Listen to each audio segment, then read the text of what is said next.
This new handheld from AYANEO is the literal definition of a pocket rocket. It's almost as light as an OLED Switch, and it packs more power than the ROG Ally. Yeah, this relatively miniature device sports the ultra-powerful AMD 7840 APU, and it may just be the smallest handheld with that processor. This, ladies and gentlemen, is the AYANEO Air 1S. The AYANEO Air 1S is really impressive on paper, and this review is going to focus on whether or not it actually delivers on its promises and whether or not this device is actually suitable for you, because for all of its impressive traits, it's an incredibly specific handheld. It's not going to be for everyone, but for people that want the most power in the smallest package with a fantastic display, this should be under consideration. As with my last review, I'm going to talk about what I like and what I dislike, and where it makes sense, I will draw comparisons to the other relevant handhelds like the Steam Deck and the ROG Ally.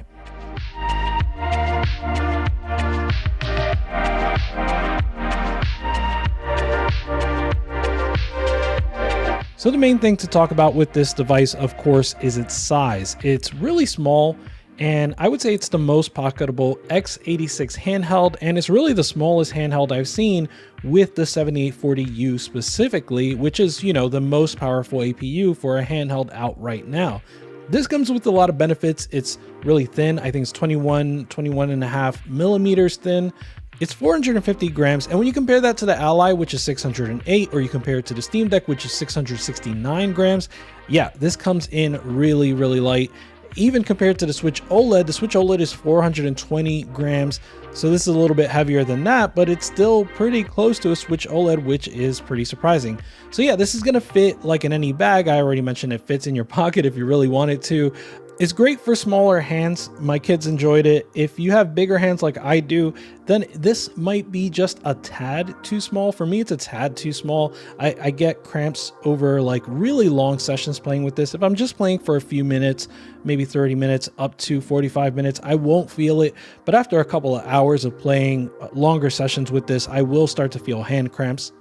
The other disadvantage of just this being smaller is that there's a lot less room for the buttons. I think other small handhelds like the Switch handle this a lot better, but just the buttons themselves are pretty small, like the ABXY buttons are small. But more importantly, it's actually pretty cramped. So if I'm pressing X and A at the same time, I'm gonna bump my thumb up against the analog stick, which is pretty annoying. And this happened with the AYANEO 2 as well, but it's even more severe on this AYANEO Air 1S. So it's just, yeah, keep that in mind. I don't mind the like offset analog sticks. I know a lot of people have problems with that. I personally don't mind that, but yeah, keep in mind that the controls do get pretty crowded. Also, there's a lot less room for things when you have a smaller device. For example, there's a lot less room for the screen. So this is a 5.5-inch screen. It's 1080p. It's a beautiful OLED display, but it's only 5.5 inch. And also there's a bunch of bezel, right? I wish they could have gotten rid of the bezel. So I think we'd get closer to like a 6-inch display, which makes a lot more sense for this size. But yeah, I just feel like the screen is a little too small for games like Armored Core 6, where the in-game text is already really tiny. You're gonna have trouble viewing that, especially on a screen like this. But even games like Baldur's Gate 3, where the text is adjustable, I kind of just have trouble making things out compared to the Steam Deck, the ROG Ally, the One X Fly, which they each have 7-inch screens. So that 1.5 inch really goes a long way when playing games where just visibility might be a little bit tight. The other thing you have a lot less room for in a small chassis like this one is a battery. This does come with a 38 watt-hour battery, which is pretty impressive again for the size, but I personally think that a 7840U really should have something closer to a 50 watt-hour battery. I know the Steam Deck has a 40 watt-hour battery, but I just find that using the 7840U in general, it's going to burn through battery a little bit faster than the Steam Deck, and so you really want 45 to 50 watt-hours, if not more than that. And finally, the last thing you're going to have a lot less room for in this form factor is heat dissipation. Again, I think AYANEO did a really good job with the size that they have, but the thing is they limit the TDP to 20 watts when it's on battery and 25 watts when it's plugged in. That kind of pales in comparison to the ROG Ally and the One X Fly, which, if I recall correctly, can both go up to 30 watts when they're plugged in. So yeah, that's a big difference here. I do want to stress that AYANEO did a great job of fitting what they could in this form factor. 5.5-inch 1080p screen, 38 watt-hour battery, and even getting the TDP limit as high as 20 watts when untethered and 25 watts when plugged in. I think that's pretty good. It's just the form factor itself, of course, has its limitations. And speaking of heat, there are hotspots on here. The top center of the device, as well as the top left when you're looking at it face on, that's where the exhaust comes out of. These are pretty hot, but never uncomfortable to touch. Even if I raised the TDP, it just never got uncomfortable. I know that some people have had the problem with the AYANEO 2S where the right side of the screen did get too hot to touch, but I didn't encounter that here. So that's really impressive. One thing I really like about AYANEO and their devices is that they never really skimp on I/O and the ports that are included. So here, when we look at the top of the device going from left to right, there's the exhaust, there's the USB-C, there's the volume minus and plus, and there's the power button, which doubles as the fingerprint sensor. And on the bottom, there's the micro SD card slot, the 3.5mm headphone jack, another USB-C, and dual speakers. The nice thing about the USB-C here on the bottom is that it works with their dock, so you can just drop it into the dock, and unlike Steam Deck docks, you won't have to pull a USB cord to plug into the top of the device, so that's pretty nice. Of course, SD card slots are becoming more common in Windows handhelds. Not too long ago, they were more of an afterthought, and honestly, if I recall correctly, it took a little bit of time after the Steam Deck's release before you could install Steam games on a micro SD card on Windows properly and easily. So most of the time that you did have a micro SD card slot, people mostly just used it for ROMs and things like that. But now you can actually install games and move them between devices. So I'm always glad that it exists now, because it does make my job at least a lot easier, because I can now move games between the different handhelds I'm testing. And this is not about I/O, but I should mention that this device has the Intel AX210 network adapter, which is really good. It supports Wi-Fi 6E. I was really surprised by the download speeds. As soon as I started downloading Baldur's Gate, which I think was the first game I installed on this, I was blown away that it was getting like 3 times the download speed of the Steam Deck, especially when it was close to my router, which I often am anyway, because it's just near my desk where I'm doing the work. Let me tell you a little bit more about the controls for the AYANEO Air 1S. I already told you that they're pretty small. Yeah, the analog sticks I think are Switch analog sticks, or at least the same size. The D-pad, surprisingly, I think is a normal size D-pad compared to everything else on here. The controls in general, I mean, this whole thing, right, is a refresh of the original AYANEO Air, and so the controls are the exact same as that, and they are comfortable other than when I said it was too crowded. Outside of that complaint, I mean, like the bumpers and the triggers, they both feel really nice. The analog sticks, like I said, are small, but they do feel nice in my hands. It's really just the small buttons that are crowded and really close to the analog stick that I have trouble with. Otherwise, I think these controls are fantastic. Again, I mentioned that I don't mind the offset analogs. I know some people do have problems with that, but I don't have a problem with that. And I'm really a fan of the way AYANEO does navigation on Windows. The analog stick controls the mouse pointer, the face buttons are right click and left click, and then they have these special buttons. So they have the I button, which brings up the control panel. You can either tap it to get the quick access version, or you can hold it to get the full version. Then next to that, there's a show desktop button. Then on the top, they have LC and RC, which you can either tap or you can hold for different functionality. So you can map that to 4 different Windows inputs, like show the task manager, lock the screen, Control Alt Delete, show keyboard, and some other macros in there. So that, again, I really like that. Even more than the controls, the thing that I think AYANEO always does right is the design language. They really have, to me, what look like the most elegant and luxurious Windows devices out there. They look really intentionally designed, and more so for aesthetics than for functionality, but they nail the functionality too for the most part. But yeah, like I said, I think it feels luxurious. The plastic is pretty soft. It's nice. It feels good. If I'm going to nitpick anything about the design language, it's going to be this specific color palette. I don't really love the retro power with the beige and the gray. I think it's supposed to be reminiscent of like Famicom, but I don't think it quite nails the color palette. And so for me, it just doesn't look quite as nice as their black model and their white model. And it really pales in comparison, I think, to the new retro color model, which is only available for the less performant model, the one that doesn't have a 7840U. But that one is really, really nice. It has like a really striking white with the black and red accents. And that to me is the best looking model in this line, but you're gonna have to pay more in price and go down in power, and that just doesn't make sense for something like this. So personally, I'd recommend either the black or the white version. I know that's subjective, and thank you to AYANEO for sending me this. I'm really grateful, but I do have a preference for the other versions. Let me know what you think in the comments, and let me know if you like this retro power model. The big thing to talk about with this device specifically is the OLED screen. The original version of this form factor also had an OLED screen, and it was really, really gorgeous. So is this one, especially when you're playing games like Hi-Fi Rush, Bomb Rush Cyberpunk, or On Guard, which has really bright colors and is really nicely saturated. Again, my complaint is that it is so small at 5.5 inches. I also think that with that size, we don't need a 1080p resolution. I get that this APU can handle 1080p, I just think it would go a lot further if the screen was 720p and we can get better performance or save battery life, which this is kind of desperately in need of with the 38 watt-hour battery.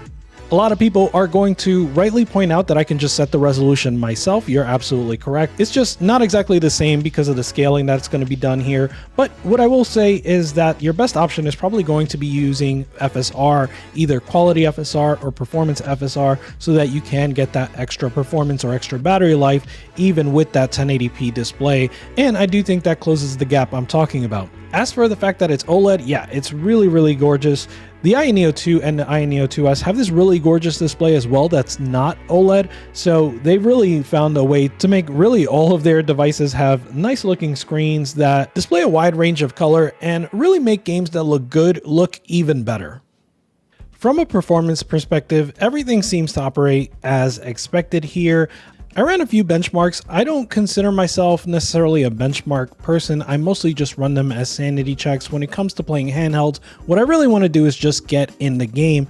But I will run benchmarks to just make sure everything is operating as it's supposed to, and at first it wasn't. So I ran a Cyberpunk benchmark and I was getting something like 50% better results on the One X Fly compared to the AYANEO Air 1S. And I was prepared to talk about that, but over the course of the last week, just with the updates that I've gotten, I suppose driver updates were part of that, AYASpace updates were certainly part of that.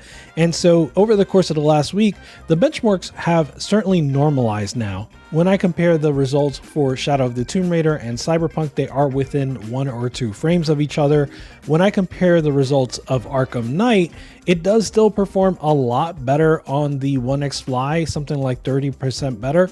But given that the other benchmarks are performing more normally, and given that my personal experience has improved with games like Baldur's Gate 3 and Elden Ring, at this point I feel comfortable saying that the 7840U is performing as expected.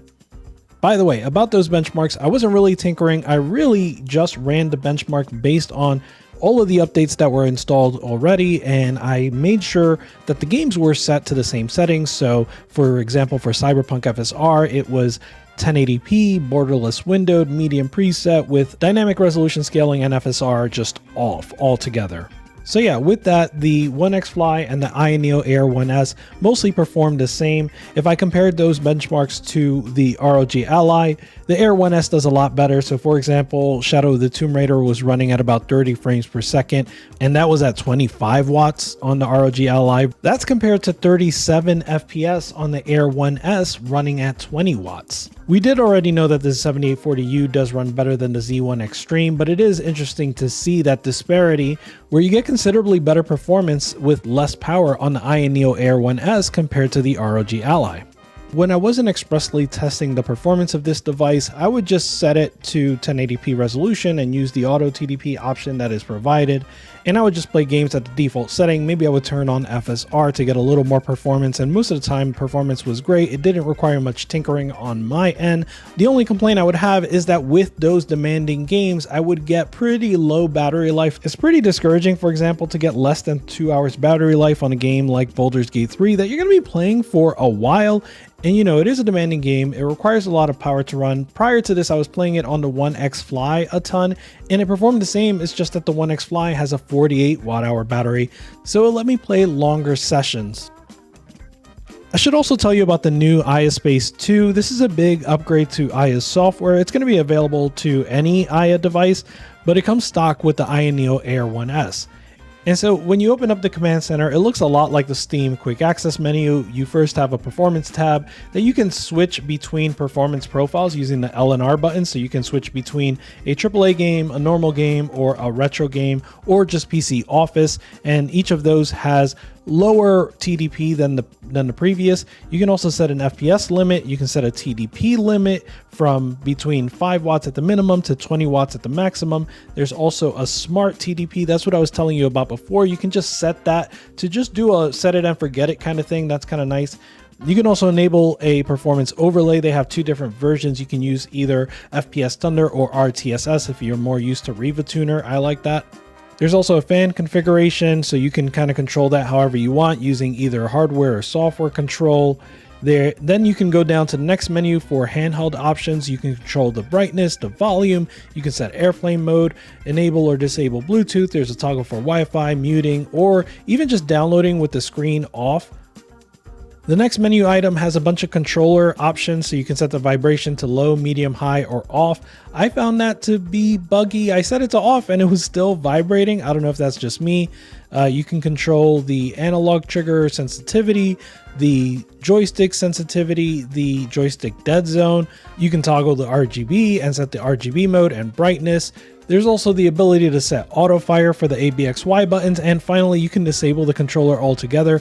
I also found that to be a bit buggy. There was a game I was playing where I disabled the controller and it still recognized a controller there. So I wonder what was going on. I didn't really test too deeply, but I just found that that was kind of quirky. Then there's the quick assistant, and you can have buttons here for showing the desktop, closing a game, on-screen keyboard, muting, and you can add more quick buttons here. Again, close game, I don't know, that I think that just does an Alt F4, but I found it to be kind of buggy as well. It didn't always work, but that's just Windows for you. And then finally, there's a system sub menu here. I found this to be really quite helpful just to have these options available to you pretty quickly. You can check for AYANEO updates, check AYANEO system settings, see the FAQ, and then for Windows options, you can quickly get to the task manager, the device manager, the control panel, the file manager, Windows settings, and display settings. So there's just a bunch here. What I will say though about this AYASpace in general, the control panel, is that as you press buttons, as you navigate the menu with the D-pad, for example, it's going to register those D-pad inputs even behind the command center. So for example, if you have a game up, it's going to register those D-pads in the game. It's going to register the A and B button presses in the game. So it's basically impossible to pull up AYASpace in the middle of a game and navigate it without also navigating the game itself. That is really annoying, and I know that this is pretty much just a Windows thing. This is a problem with trying to make a thing in Windows, but it's really annoying, it's really frustrating, and I wish it would be fixed somehow. Outside of that, this is a really nice update to AYASpace. Like I mentioned, it's pretty buggy, but overall the functionality that's here is comprehensive and much more easy to find than it was in the previous version, so I'm really happy with this. All right, I'm going to close this out with my final thoughts. I think this handheld is really nice. It's really small. That's going to be the biggest feature, and that's going to be either the biggest pro or the biggest con for you, depending on just what you like. I think the size is fine. It's more comfortable than a Switch, but to me, it's less comfortable than a Steam Deck or the ROG Ally or the One X Fly. It is pocketable. It fits in any bag, but also that size does come with some disadvantages. The controls are crowded. There's less room for a screen. There's less room for battery. It's a smaller battery at 38 watt hours, so you're going to get less battery life than you would on something like the One X Fly. Outside of the buttons being crowded, I think the controls are really nice. Windows navigation is really nice, and the AYANEO software, AYASpace 2, is very good. A big improvement over what they've had in the past, which was already pretty impressive considering it's not coming from an established laptop manufacturer. Of course, other than the size, the biggest selling point of this device is the screen. It's gorgeous, it's OLED, it has a great range of color, and just makes games look good. But it is 60 Hz, it's not VRR, so it's not, say, as responsive as the ROG Ally. But more importantly, for me at least, it's just really small at 5.5 inches. This might work well for most games you're going to play, but if you're going to try to play something like Armored Core 6 or Baldur's Gate 3, then you might have a bit of a tougher time with this screen. Finally, there's the price. We have 1 or 2 days left on the Indiegogo campaign, but even the early bird price is $799. You get 16 gigs of RAM and half a terabyte storage for that price, all the way up to $1,100 if you want the 32 gig with the 4 terabyte. Overall, I think it's a nice device, but I do think the price is going to be out of range for a lot of folks. But again, if you're someone that wants the most power in the smallest package with a fantastic display, then I do think that this is one that you're going to want to at least think about. Let me know what you think. At what price would you want to pick one of these up? And also, just thank you for sticking around this long. There are a ton of great reviewers out there like Retro Game Core, The Fox, Taki Udon, and ETA Prime, and I'm just glad you stuck around to watch my review. I appreciate it. Thank you. Deck Gang out. Goodbye.